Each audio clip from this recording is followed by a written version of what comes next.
జై విశ్వనాథ జై అన్నపూర్ణ మాంబ జై. అందరికీ నమస్తే అండి. నా పేరు బుండాడ హైమావతి ఫ్రమ్ పాలకొండ.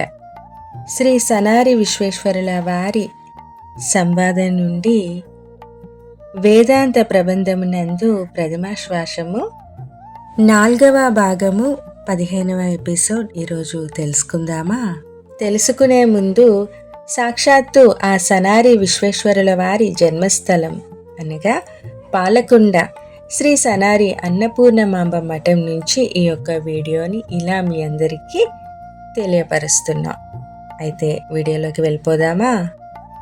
నీ హృదయంబు పితామహుండు రవి అగ్ని చంద్ర నేత్రంబులౌ నీ హృద్గహ్వార పద్మమందిరములన్ నిల్చుండే దేవోత్తముల్ నీ హృదయాంతర బాహ్యమస్థలముల్ నిజమైన వేల్పుల్ నదుల్ నీ హృదయస్య పరంబ పార్వతీ సకం నీయం కమాలింగమా.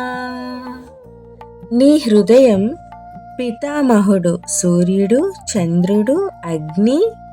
నీ నేత్రములు నీ హృదయ పద్మ మందిరమునందు ఉత్తమమైన దేవతలు నిలిచి ఉందురు. అంతేకాక హృదయ మందిరమునకు లోపల బయట అంతటా నిజమైన దేవగణము నదులు నిండి ఉండును.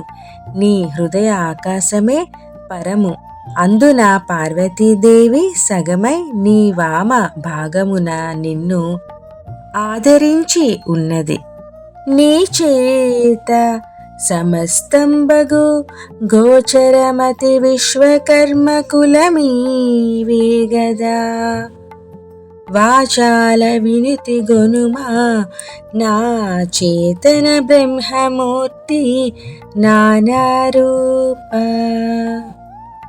నీ చేత సృష్టి కాబడి మతికి గోచరించుచున్న విశ్వకర్మ అనబడు ఈ విశ్వ శరీరము నీవే కదా. నాదరూప నా విన్నపము ఆలకించుము. చైతన్య శక్తికి మూలమైన బ్రహ్మమూర్తివి మరియు నానా రూపములుగా ఉన్నవాడవు.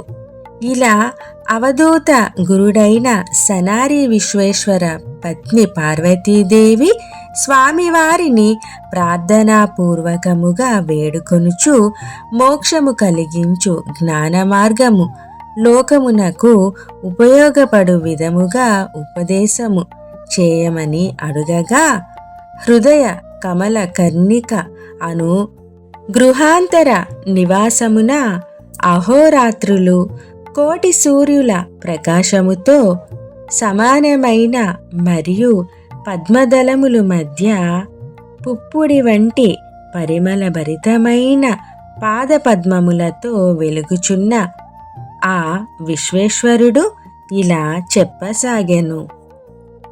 శ్రీ బాసిల్లు పతివ్రతామకుట సంసేవ్యాంగ్రి పద్మాంజలి శోభాసురభక్త రక్షణ ప్రియా శుద్ధాత్మని ప్రశ్నయున్ శాభాషందగు సూక్ష్మముందెలుపుదున్ శబ్దంబులబ్దంబుగాని భావించి బ్రహ్మతత్వమినుమా నిర్మోహజాలం సుమీ.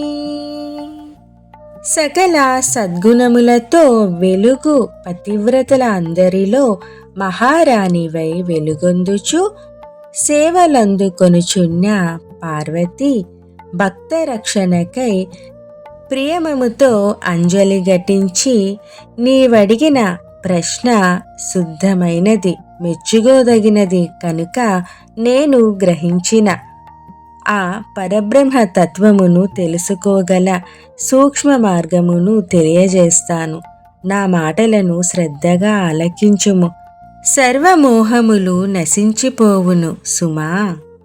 ఇదేండి ఈనాటి శ్రీ సనారి అన్నపూర్ణమాంబల సంవాద విశేషాలు. అయితే ఈ యొక్క వీడియోస్ చూసిన తర్వాత ప్లీజ్ ప్రతి ఒక్కరికి షేర్ చేయడం మర్చిపోవద్దు. ఎందుకంటే సనారి వారు సాక్షాత్తు తన స్వహస్తాలతో రచించిన ఈ యొక్క సంవాదం ప్రతి ఒక్కరి ఇంట్లో వినాలి. అలానే సంవాదం కొనుక్కొని ఉంచుకున్నా మంచిదే. అది లేని పక్షంలో ఈ వీడియోస్ కంటిన్యూస్గా వినే ప్రయత్నం చేస్తే సాక్షాత్తు ఆ సనారి విశ్వేశ్వరుల వారు చెప్పిన విధంగా సకల ఐశ్వర్యాలు, ఆరోగ్యం అన్ని రకాలుగా సమకూరుతాయి. తప్పకుండా మీరంతా ఈ యొక్క ఛానల్ని సబ్స్క్రైబ్ చేసుకుంటారు కదా. శ్రీ సనారి అన్నపూర్ణమాంబ మఠం ఆలయ అభివృద్ధి కమిటీ.